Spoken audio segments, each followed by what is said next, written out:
Voy a leer algunos saludos antes de darle la bienvenida a Mauricio Alarcón, otro amigo también, abogado, que nos va a hablar de otro tema relacionado con lo que está pasando en el gobierno, pero quiero saludar a quienes están conectados con nosotros. John Pilaloa también dice, esto es una cortina de humo, asumo que está hablando sobre lo mencionado recientemente con la fiscal Diana Salazar.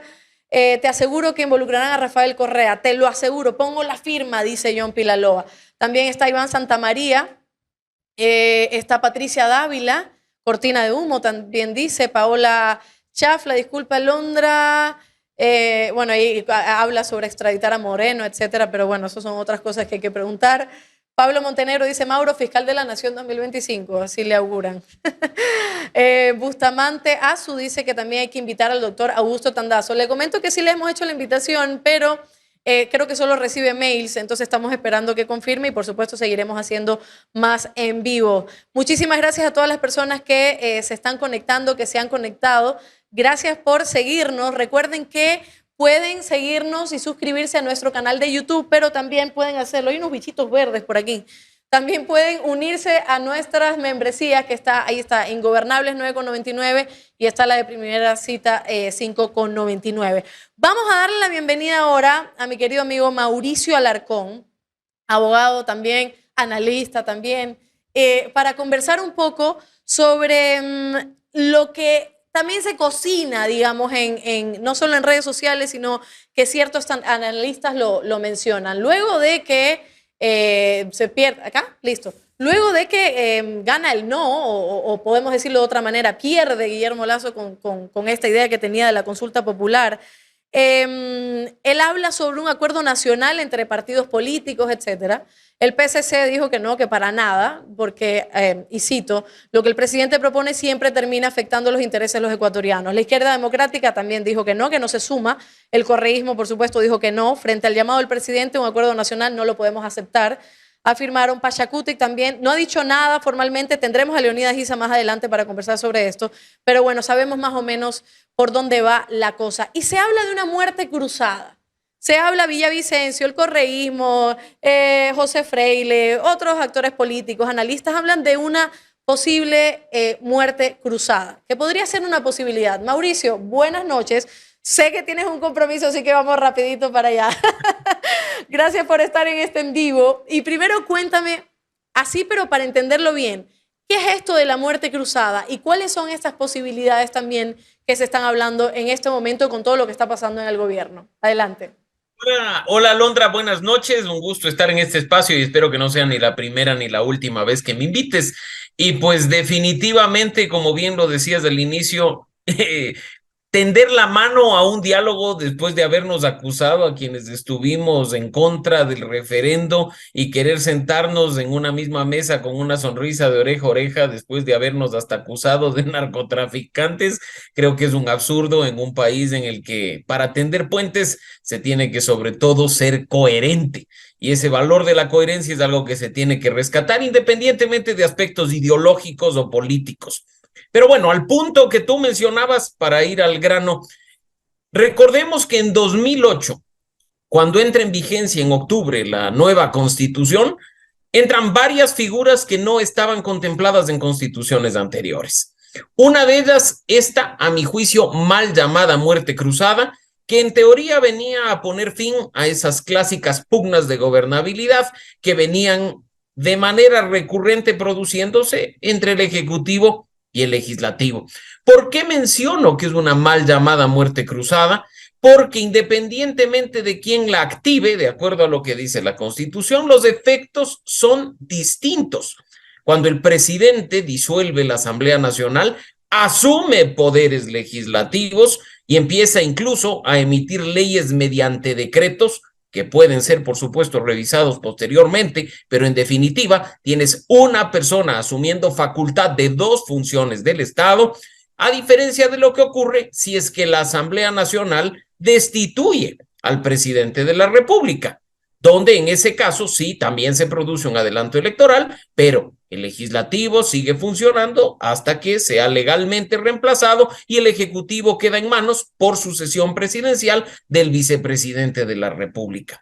Esto incluso, hay que decirlo, no solo está al tenor textual, a la lectura textual de lo que dicen los artículos de la Constitución, sino que incluso fue sometido a una interpretación de la Corte Constitucional por muchos factores, desde temas vinculados a la reelección y el derecho, entre comillas, a la reelección que tienen los políticos y también a cuestiones vinculadas a cuántas veces se puede efectivamente activar este proceso, ¿no? Y creo que eso es lo que más se ha producido. El sentido de ver si es que efectivamente la Asamblea puede o no nuevamente activar el artículo 130 o como algunos, tú ya los decías, vienen tentando al presidente de la República a que firme un decreto ejecutivo y disuelva la Asamblea Nacional, un acto que definitivamente, y lo he dicho en múltiples ocasiones, a mí me hace mucho ruido por esa asunción de funciones de un poder que no le corresponde. La última pregunta es sobre los efectos también que pudiera tener esto, ¿no? A nivel social, a nivel político. Esa es la última, pero vamos a ver de algunos escenarios también que se están planteando. Por ejemplo, un posible juicio político. En el caso de lo que está haciendo la Comisión Ocasional del caso Encuentro también, algunos legisladores han pedido analizar o incluir en estas sesiones el pedido de juicio político contra el presidente Guillermo Lasso. ¿Esto es viable? ¿Esto puede suceder? ¿En qué aspecto? ¿Cómo sería esto? El juicio político que está establecido en la Constitución específicamente para el presidente o el vicepresidente de la República, en primer lugar, tiene causales específicamente establecidas y en segundo lugar, requiere un dictamen previo de admisibilidad por parte de la Corte Constitucional. A diferencia de la destitución que está en el artículo 130 y que opera por un acto unilateral del legislativo, aunque sí por causales, en este caso se tiene, entre comillas, una traba intermedia que es efectivamente la Corte Constitucional. En el momento actual, con lo que aún no se ha podido ver en cuanto a conclusiones del trabajo de una comisión o en cuanto al funcionamiento en general de una investigación que se encuentra en marcha, es muy difícil determinar si es que efectivamente las causales de juicio político pueden activarse, pero es importante decirlo a propósito de algunos análisis que se han producido en este momento, que no es necesario que exista un enjuiciamiento penal previo contra el presidente de la República, si en este caso se tiene en cuenta que las causales están directamente vinculadas con tipos penales, con delitos establecidos en el Código Orgánico Integral Penal. Mau, y ahora hablemos un poco del descontento social que hay en el país y que mirando la historia o mirando los antecedentes o desde que comenzó el gobierno de Guillermo Lasso, bueno, veamos desde Lenín Moreno, ¿no? Octubre de 2019, luego llega Guillermo Lasso y también hubo el paro del junio 2022. Se hacen estas mesas de diálogo que, según tengo entendido, también lo conversaremos con Leonidas Issa más adelante, no se cumplieron muchas cosas de las que se prometieron ahí, pero esto no tiene que ver solo con la comunidad indígena, tiene que ver con el descontento que está llevado y arrastrado por las olas de inseguridad terrible. A diario estamos viendo un sicariato nuevo, estamos viendo que al frente de nosotros hay robos, parece película de Hollywood, estamos viendo las conexiones o supuestas conexiones con la mafia albanesa, que no es de ahora, es de hace muchísimo tiempo también, pero que también atraviesa este gobierno. Este descontento social, ¿qué pudiera llevar para, digamos, una, no quiero decir la opción, ¿no? Porque después me llaman que estoy llamando a la gente a derrocar al presidente, pero ¿qué pudiera ser o qué factor fuerte puede ser el descontento social para, digamos, una posible salida del presidente, más allá de todos estos escenarios que hemos hablado, de la muerte cruzada, etcétera? Alondra, creo que el punto de partida es mencionar que hay tres prioridades de los ecuatorianos que deberían ser atendidas en la coyuntura actual por quienes ostentan poder político de algún tipo, y así lo dicen todos los estudios. El primer elemento, la inseguridad. El segundo, el económico vinculado a la falta de empleo, y el tercero, el de la corrupción. porque no nos olvidemos que generalmente en este caso hay un impacto por el mal uso de los recursos públicos por parte de quienes ostentan poder.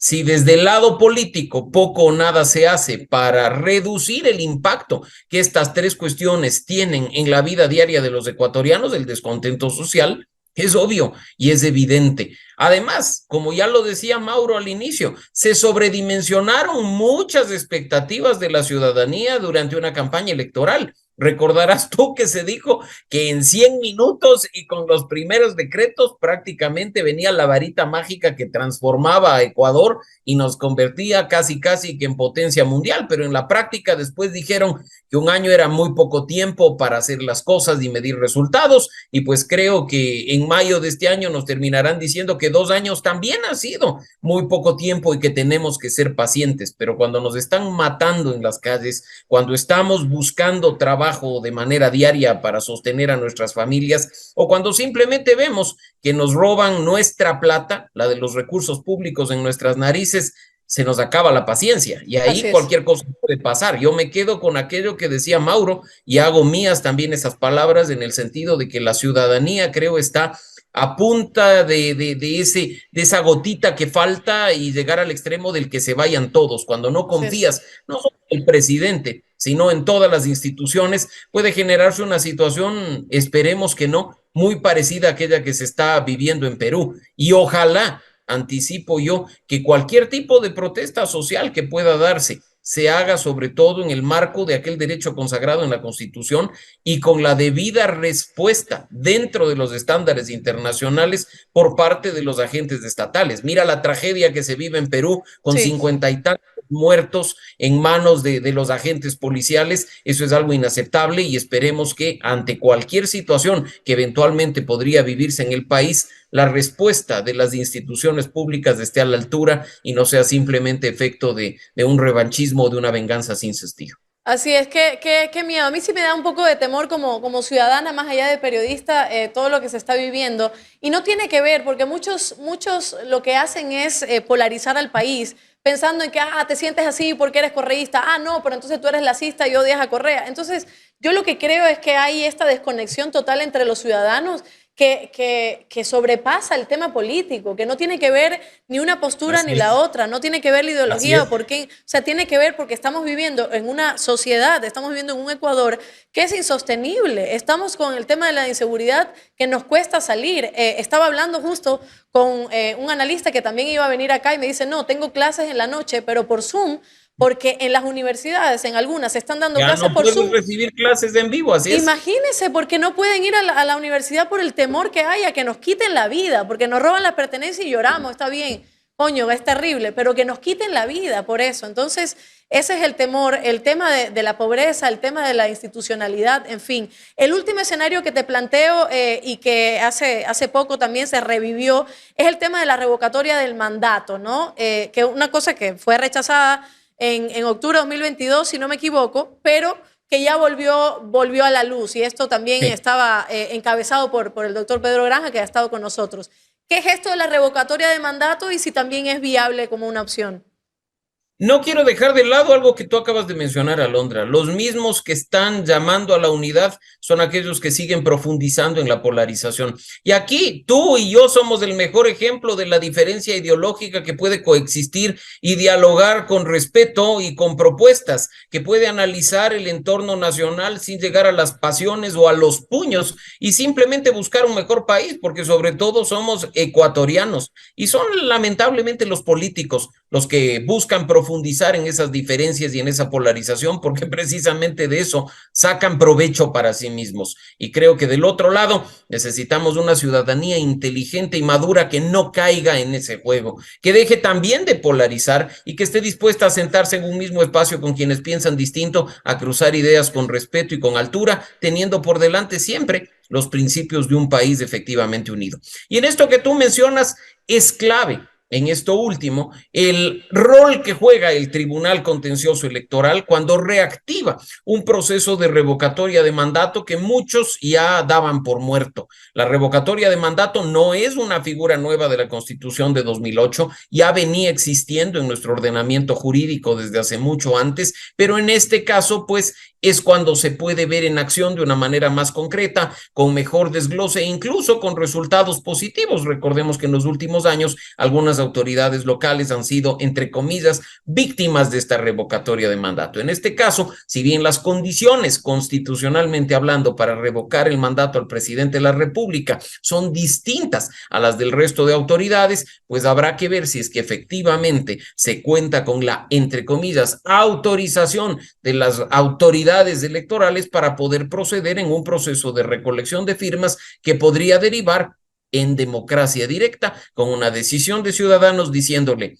yo te di el poder para que hagas lo que me dijiste en tu plan de gobierno, pues ahora, ante tu incumplimiento, simplemente decido quitártelo.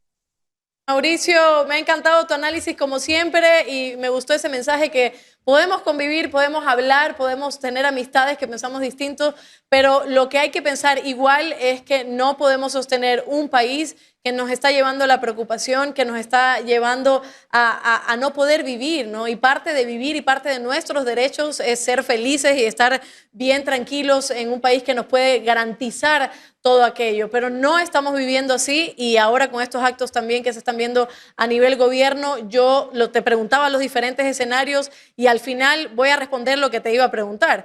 Todo esto va a generar y seguirá generando una inestabilidad para el país, una inestabilidad política, una inestabilidad que no sabemos cómo se puede resolver si tenemos a dos bandos o a tres bandos, a partidos políticos solo peleando por sus intereses y no por los intereses realmente de los ciudadanos. Mau, muchísimas gracias, te quiero muchísimo y nada, gracias por estar aquí. Gracias, Alondra querida, y pues esa inestabilidad no es culpa de la ciudadanía es víctima de esa inestabilidad, así es que de nuevo, ojalá de nuestro lado siempre haya madurez y responsabilidad para remar hacia un mismo punto fijo que es un Ecuador que sirva efectivamente para todos.